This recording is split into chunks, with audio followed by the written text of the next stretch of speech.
be aware. You don't want to overreact in this scenario and affect lives senselessly. Make the right choice. I love the violence of action here, and I commend them for that, but make sure you know where your weapons are and how you're affecting them. The information in this podcast is for entertainment and educational purposes. Our informational content cannot address all dangerous situations and cannot guarantee your survival or prevent injuries when the unexpected happens. The decision to carry a firearm, either for recreation or for personal defense, carries the risk and potential for injury and or death. Therefore, it is advised that you seek out and acquire proper training before using a firearm or any firearm-related product. What are some self-defense techniques? What would happen if there was a global internet outage? What should I do if I hear shots ringing out? Or what I should do if there's a major terrorist attack? What should I have? What's the best? What should I do? What does that look like? What would you recommend? Is there anything I could do?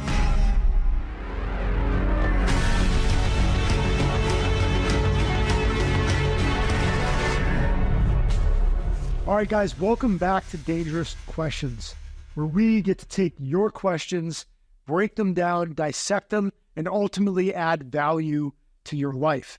We also get to break down scenarios, which there's a lot of them out there, and there's plenty of videos and scenarios we can run through that we can all visualize ourselves going through and possibly ending up in. We're going to break down what's TSA approved, which is a question a lot of people ask all the time. What about when an aggressive dog attacks you? What about when we are dealing with a limited budget and we're trying to find good, solid training? And also a subject that comes up a lot and that I get a lot of questions about is, what about women in special operations? We're going to cover all those in this episode. We're fired up to have you back. This is Dangerous Questions, an Ironclad original. I was just wondering if you had worked with canines and not only handled them, but also what to do if there is an aggressive canine and how to defend myself. Thanks. Great question. You know, it's something that I think we visualize often. You know, you see dogs running around the street. It's dogs that can't be aggressive.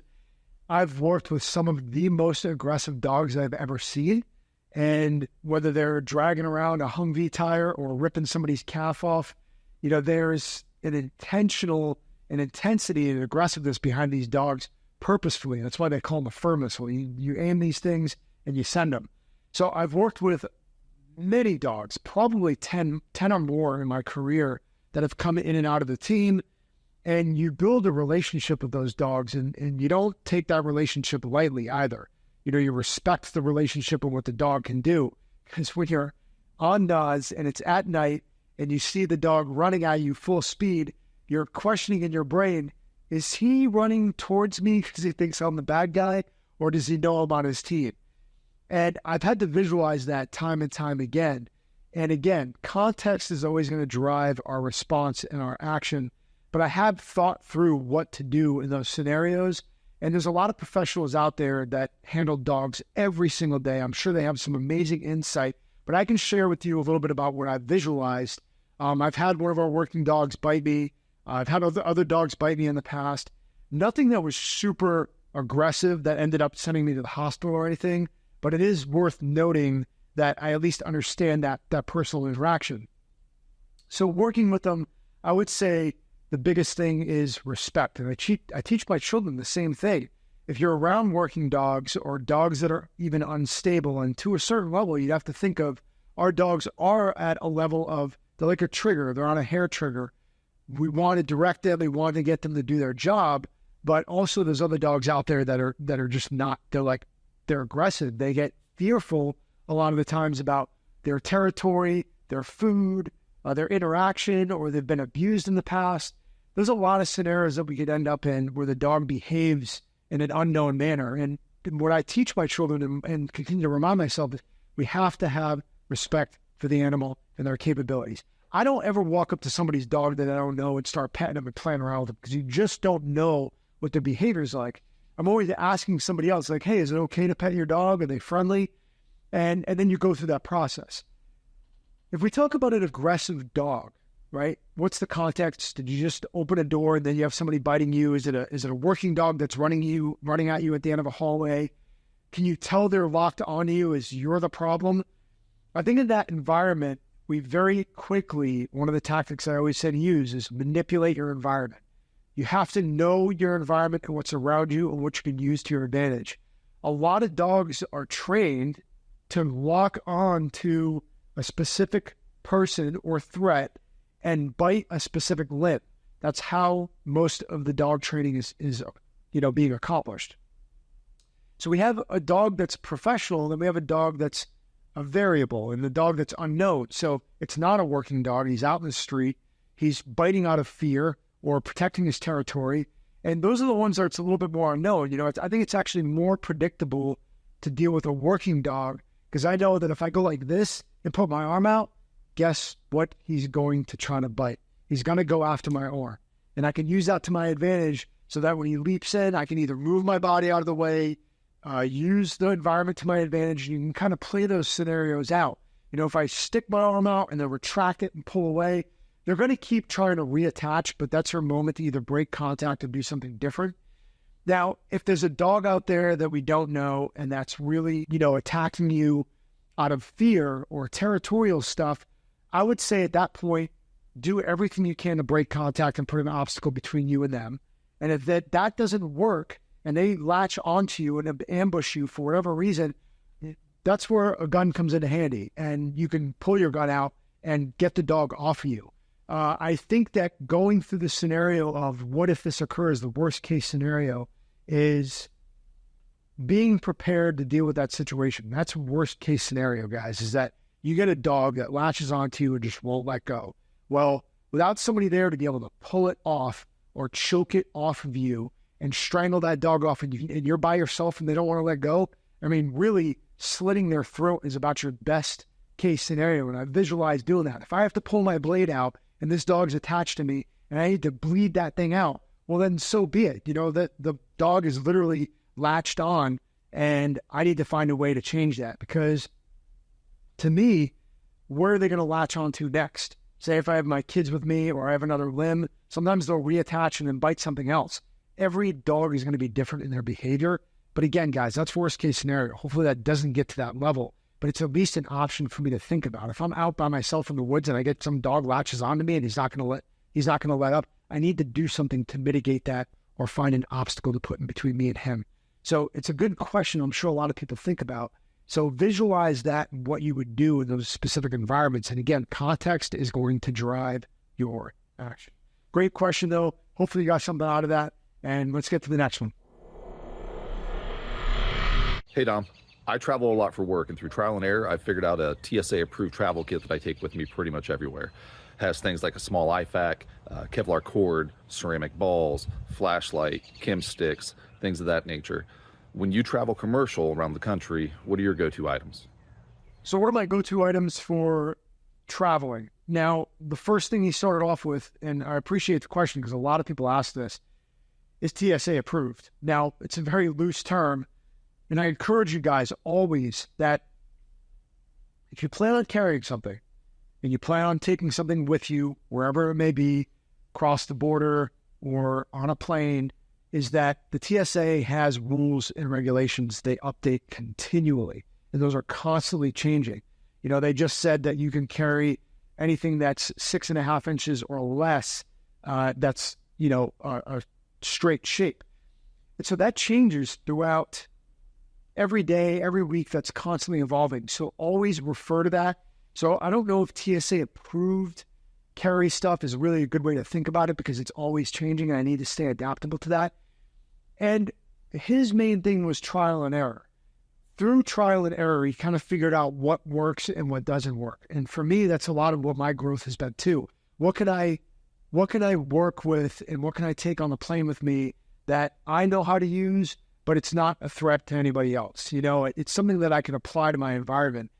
Again, manipulating your environment. But what am I carrying on me? First of all, Dynamis belt, Dynamis keychain, anything that I could utilize. The other thing too is armor. I always have armor on me in a bag. It just doesn't really weigh much to be able to take that extra layer that's already in my bag. It's nothing. It's just a piece of material that can stop rounds. So in the event that occurs, it's just something I can either put over myself or even in front of my children. Say, for example, you got into a hostage situation on a plane. And that is, one of the worst case scenarios you could find yourself in. But now I'm dealing with somebody on the plane moving back and forth. And if I had my kid with me, this is a very easy opportunity. And of course, we've got the jets flying above because we're in Austin, Manhattan Beach. And they're out there training. But with us on the plane, having some layer of protection. And if I have that thing and I can just shift it over to one of my children and say, hey, just put that on top of you. Hold on to that for a little bit. Just gives them another layer and a little bit of a peace of mind for me to be able to deal with whatever's going on. And they have one more obstacle in front of them that protects them for whatever may occur. So those types of things are important to think about. It's the context of what you're trying to accomplish as well. What's the goal here? What are we trying to do? You talked about medical gear. Absolutely, I always have the medical gear on me. I talk about always having tourniquets, stuff for a blowout kit. I have gauze, pressure dressings. There's no reason not to have that stuff on you because you don't know what can happen. You could have a life-threatening situation happen on a plane. How many times have I been on a plane that says, hey, does anybody have medical experience? And nobody raises their hand. And it's like, am I the only one here that has any type of medical experience? And now, granted, they might be dealing with some type of a cardiac issue, but it could further escalate to something else or have some type of trauma. You don't need it until you do. So having the right gear on you is important. Work trial and error. Carry stuff that is going to be applied with the way you plan on using it, and have that as your go-to. Here's the last thing I'll say. I think this will help out a lot of people when it comes to TSA. If you have a bag that you travel with often, if you're somebody that is an entrepreneur or you're out there getting on a plane every day, on and off, have a bag that's dedicated to traveling. That way you're not mixing your home bag that's got ammo in it and it's got your everyday carry in it and a blade. It's like mixing those things on and off can be very, very risky. And then you find yourself missing a flight or sitting in an office trying to explain why you have 3 different magazines and a blowout kit and all this stuff in one bag. So sanitize those 2 things is a very clear, dedicated travel pack. That to me is something that's helped me out a lot. And it doesn't make you look like a fool when you're sitting there trying to check in and like, oh, I didn't realize I had that. Well, you should, because it's your responsibility as a citizen and somebody that carries on a daily basis. Every time you do something like that, you're representing our community, you're representing people that carry and have everyday carry as a part of their life. Don't make everybody else look bad by going to the TSA not knowing what's in your kit. Be responsible, have that stuff sanitized, and have them separated so you can apply it in the future. That's what I carry. That's a little bit about, what you can do to apply to your life when you're on the move and on the road and traveling either abroad or here at home. So great question, and let's get to the next one. The percentage of women in special operations has gone from 7.9% in 2016 to 12% in 2023. What are your thoughts on women serving in special operations? Okay.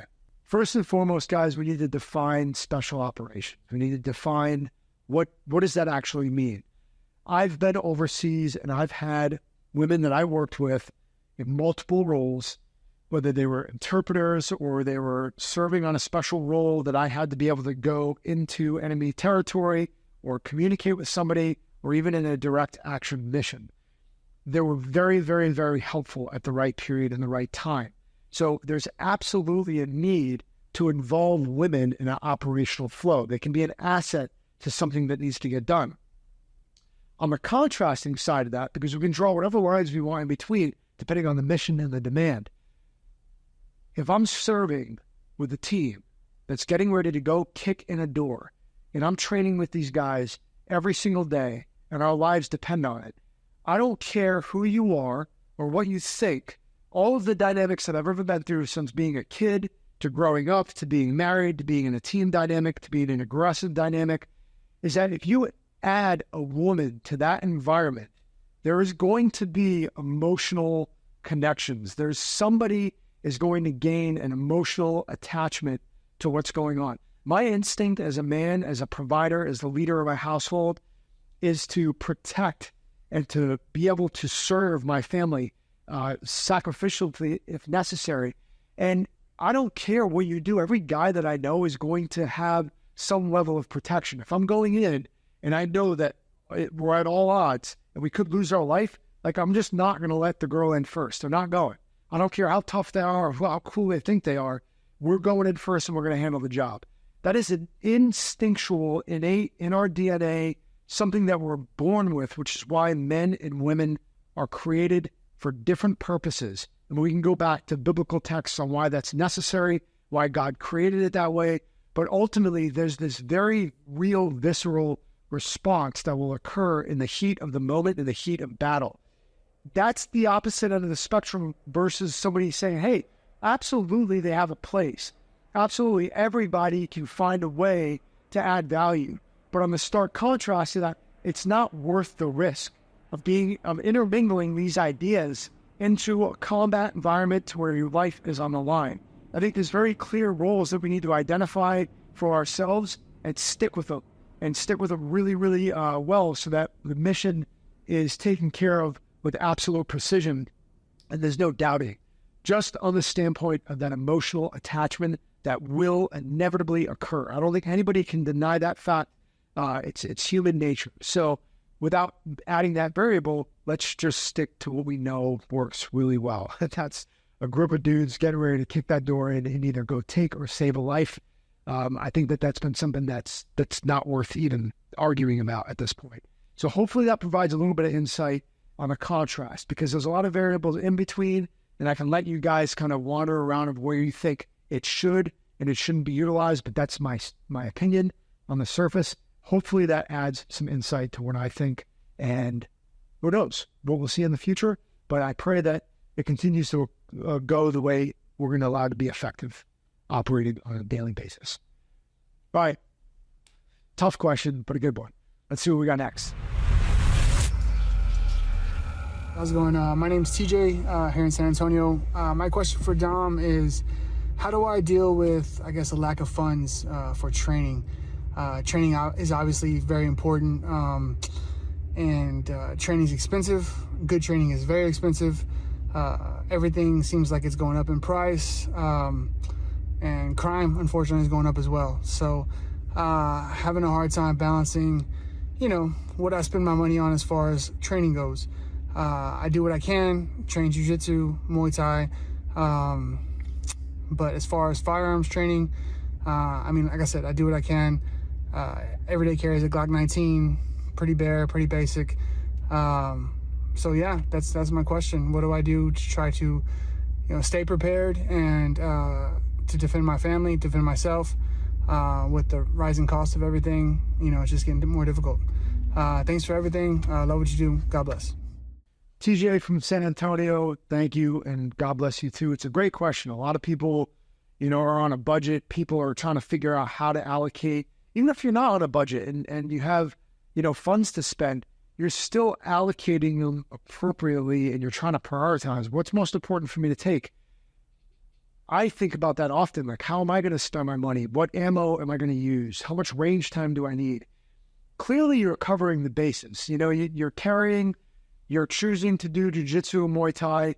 I know personally that doing jiu-jitsu and Muay Thai at two different gyms, if they're not in the same gym, that can rack up a monthly bill pretty quick. And so recognizing that and how to spend your money is going to be important to allocate those things. The most valuable and priceless thing that you could possibly get for training and improving your abilities is a good training partner. And you can go into jiu-jitsu, you could have, essentially that's part of what going to a gym is you have a free training partner that you're going to be able to train with somebody. But I've been able to get some amazing reps done with the guys that I've known in my career and in my past, and it didn't cost us a dime. We'd open up the garage bay and we'd break out some pads, we do research, and we practice. We see what works, we see what doesn't work. And all of the good guys like Bruce Lee, Tony Blair, Kelly McCann, Lee Morrison, Dave Camarillo, guys from SEOC, all these guys out there that I've trained with, where do you think they started? They started trying to put these tactics and principles into practice by trying them and going through a forging process and really just putting them in the arena saying what works and what doesn't work. And they're the ones that rise to the top because that they're willing to do that. So I would say for you, for anybody listening that's on a limited budget, is try to find that solid workout and training partner that's always going to be there with you once or twice a week, maybe a couple of times a month, but they're willing to throw down and say, hey, what do we need to work on today? Training with somebody in the room that's going to do dry fire drills with me in the garage for 6 hours or 3 hours, that is sometimes way more valuable than going to the range for a week, because I got to do it assessing my actions, telling me I can tweak my technique a little bit, and then utilizing, which I think either gets underutilized or not really paid attention to enough, is online training. You know, for example, we have online training we offer at Crush Everything, and it's a base level of knowledge, but it will at least get you started in the right direction. It will at least make you understand, where am I at with firearm safety? Where am I at with manipulation? All of those things need to be covered down. I think there's a lot of great information on the internet right now. Deciphering that can get a little overwhelming, I agree, but narrowing it down, it's really not hard to find the guys that are putting out great information. If you are on a budget, I will say also that nothing is going to replace in-person training. You're never going to be able to replace. In-person with your buddy that's willing to train with you is better than anything you're going to get. The second level to that is having a really good coach standing by you while you're training. And I think it's worth trying to save up for one of those courses. Maybe it's one time a year. Maybe it's once every other year that you're able to make it. You know, go to a firearms course like Bill Rapier, Kyle DeFore, all these guys out there that put out really, really solid information. It's worth your time and your money to do it. So we also have to shift gears in our mind how we're allocating those funds and how important that training really is. Is your morning coffee and the stuff that you go out to eat and spend money on, or the little trinkets that you're buying for your house or your car, are those actually more valuable to you than saving that money up and putting it aside and making some short sacrifices to go get a really solid $1,000 course in? I don't think so. And you have to prioritize that yourself. But on a budget, find a training partner, find a course or two that's going to work for you at least once a year, and get solid repetition in. And it sounds like if you're going to a gym already, you've got that base, which is much better than most people out there. And that's really all you can ask for. So apply that level of thinking and reevaluate those priorities in your life so you are making sure that you're hitting first things first. Great question. I'm sure a lot of people are going to get a lot out of that. And we appreciate you bringing it in. God bless you, man.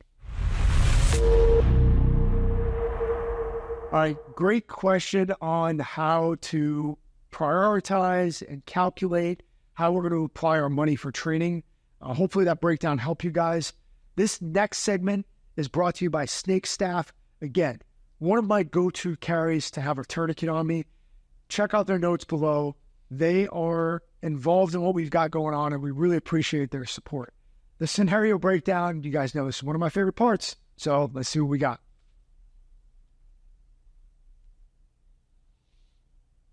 One of my least favorite places to get a coffee. It's actually not even on my list. I won't go there.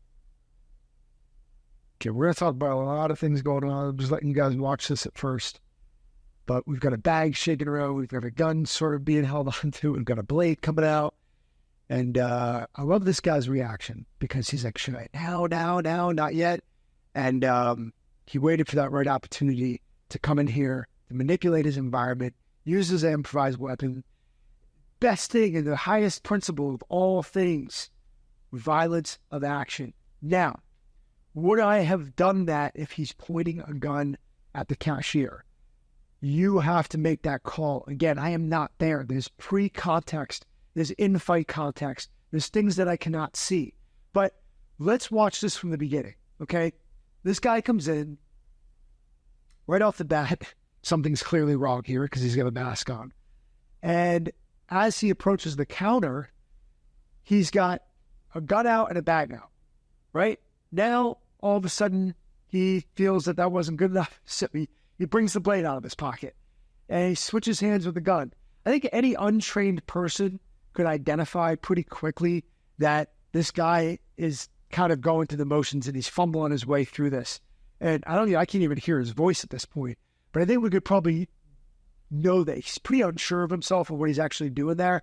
But nevertheless, this is a life-threatening situation. I can't see the gun right now. I have to assume that it's real. I can't see the blade right now. I have to assume that it's real. And this guy is dead serious. So with all that fumbling going on, I have to commend this guy, at least with recognizing that this could turn into a deadly scenario, and he takes action, he picks up a tool in his environment, and this is violence of action. He strikes with as much force as he can, and he doesn't let up till he gets the result that he wants. Now, I don't know if he saw that guy start to stuff the gun in the bag, because the gun at that point was offline, which would have been a great time to strike, but he was kind of in an odd in-between, approaching that reactionary gap. I think he was only thinking, just crush this guy. And I agree with that scenario, but I want to make sure that we're all attentive to, if you think you're going to do this, if you think you are going to be the one, make sure that gun is offline and not a threat to somebody else before you take action. It's a really important principle. You could be drawing a gun in that environment. I always say, if the guy is holding his gun up to the cashier and he's demanding something of them, am I going to walk up to him or try to disturb him or do something else and disrupt him right where he's got his finger on the trigger? That is literally a quarter pound and a half-inch movement, and the gun's going off and taking a life needlessly. I don't want to put them at any more risk that they're at, and I know I need to make the right call in that situation. So be aware. You don't want to overreact in this scenario and affect lives senselessly. Make the right choice. I love the violence of action here, and I commend him for that, but make sure you know where your weapons are and how you're affecting them. Now, his follow-through here is even great. He doesn't let up, but again, where is the gun pointing? Is that gun sweeping everybody in the room? How much risk is everybody at right now if that gun is live and loaded? We don't know that scenario. I can't see if that gun is real or not, but there is people at risk here. So is all of this back and forth and tussling worth it? I just want you guys to ask yourself that question. Is if a lot of these things can just break contact, then so be it. That's the course of action I want to take. If my kids are sitting down drinking lemonade, which we'd never go to Starbucks ever, but if my kids are sitting down drinking something in the background and I think that I'm going to make this situation worse, again, the best case scenario for me is if I feel aggressive intent, if I feel like it's inevitable, somebody's going to get seriously hurt here or killed, that might be the time for me to draw my firearm. And in that case, how is that guy lined up with his gun, and where's my shot that I'm going to take? You go through the firearm safety rules, and you should know them like the back of your hand. That applies to the enemy as well. That applies to the threat. That applies to the unknown in this environment. We want to make sure we're aware of the firearm on both sides of the fight. Always treat that gun like it's loaded. Never point it at anything you don't want to kill or destroy. By disrupting this guy, is he pointing that thing anywhere that he could potentially kill or destroy something? Yes. Don't put your finger on the trigger until you're ready to shoot or fire. And is his finger on the trigger? It is on the trigger. And then the next one is know your target, what's behind it, and all around it, right? And the first and foremost one that we have to have in any environment is awareness. Before we apply anything, what's going on pre-fight, what's going on in-fight, and then ultimately following through with our post-fight. So it's a good video to break down, and I just want you guys to be attentive to those few things we looked at. Be aware, be able to pick up on these precursor cues before this thing even unfolds. Maybe you could have stopped that guy before he even pulled the gun out as he was walking into the door, like clothesline the guy and wrapped him up and be able to get the gun offline and choke the guy out. That's A+ scenario. Then the gun's not waving all over the place. Keep these things in mind as you guys are walking through your everyday environments, walking through a Starbucks. This is a place here in the country, an everyday environment that you could walk into. So good on this guy, and apply these principles to any scenario that you're visualizing or walking through in general. I love breaking these things down. Thanks for sticking with us and watching us and analyzing this with us. I hope that you took away some valuable lessons and some key principles. This is what Dangerous Questions is all about. Submit your videos, submit your questions, keep sending them in, and we appreciate all the feedback. God bless you guys, and we'll see you on the next one. Peace.